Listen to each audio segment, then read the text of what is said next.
साथियों, डॉक्टर मुखर्जी, पंडित दीनदयाल जी, अटल जी, इन तीन महापुरुषों की प्रेरणा, उनके विजनरी कार्य, ये विशाल प्रतिभाएं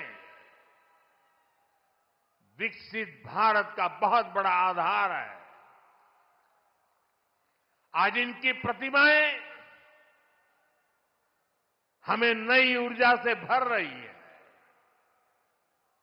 लेकिन हमें यह नहीं भूलना है कि आजादी के बाद भारत में हुए हर अच्छे काम को कैसे एक ही परिवार से जोड़ने की प्रवृत्ति पनपी। किताबें हो,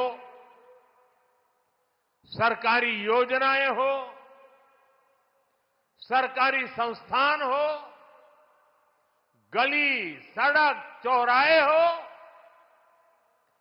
एक ही परिवार का गौरवगान,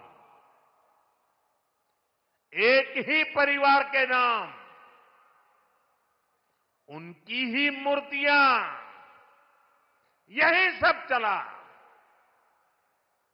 भाजपा ने देश को एक परिवार की बंधक बनी इस पुरानी प्रवृत्ति से भी बाहर निकाला है। हमारी सरकार मां भारती की सेवा करने वाली हर अमर संतान, हर किसी के योगदान को सम्मान दे रही है। मैं कुछ उदाहरण आपको देता हूं।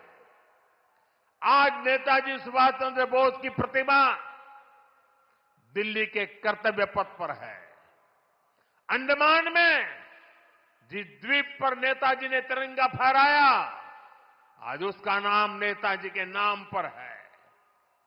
साथियों, कोई नहीं भूल सकता कि कैसे बाबा साहब आंबेडकर की विरासत को मिटाने का प्रयास हुआ।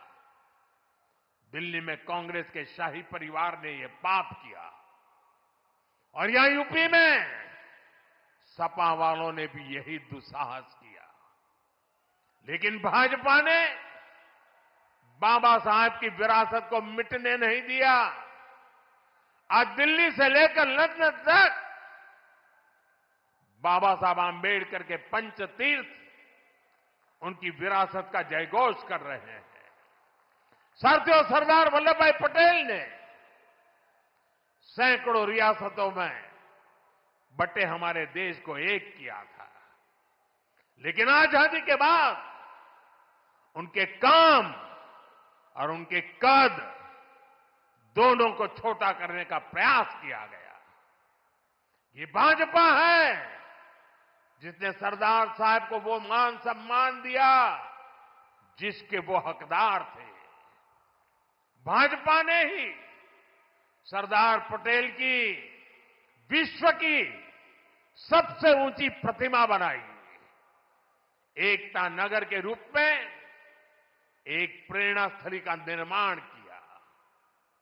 अब हर साल वहां 31 अक्टूबर को देश राष्ट्रीय एकता दिवस का मुख्य आयोजन करता है।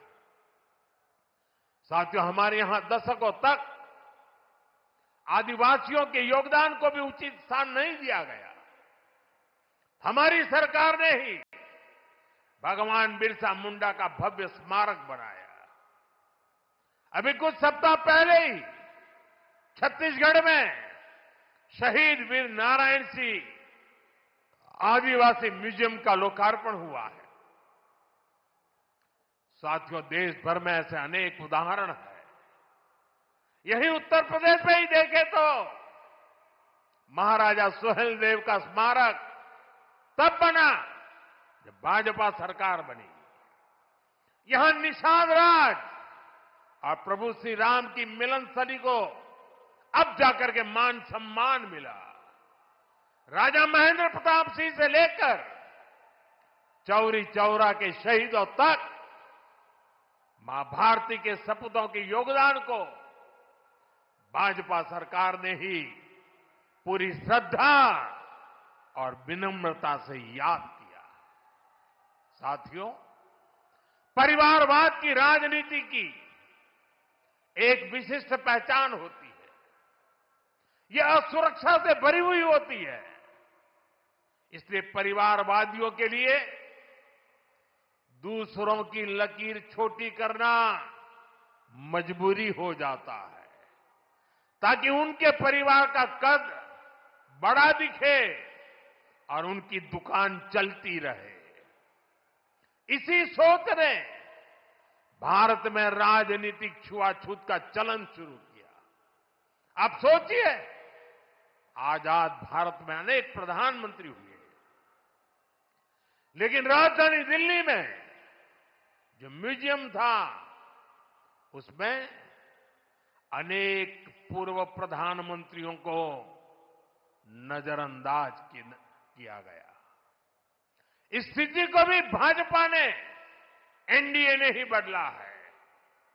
आज आप दिल्ली जाते हैं तो भव्य प्रधानमंत्री संग्रहालय आपका स्वागत करता है। वहां आजाद भारत के हर प्रधानमंत्री, चाहे कार्यकाल कितना भी छोटा रहा हो, सबको उचित सम्मान और स्थान दिया गया है। साथियों, कांग्रेस और उसके सहयोगियों ने राजनीतिक रूप से भाजपा को हमेशा अछूत बनाए रखा, लेकिन भाजपा के संस्कार हमें सबका सम्मान करना सिखाते हैं। बीते 11 वर्षों में भाजपा सरकार के दौरान, एनडीए सरकार के दौरान नरसिम्हा राव जी और प्रणब बाबू को भारत रत्न दिया गया है। ये हमारी सरकार है जिसने मुलायम सिंह यादव जी और तरुण गोगोई जी जैसे अनेक नेताओं को राष्ट्रीय पुरस्कारों से सम्मानित किया है। कांग्रेस से या समाजवादी पार्टी से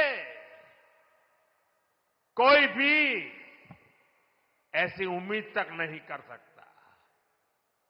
इन लोगों के राज में तो भाजपा के नेताओं को सिर्फ अपमान ही मिलता था।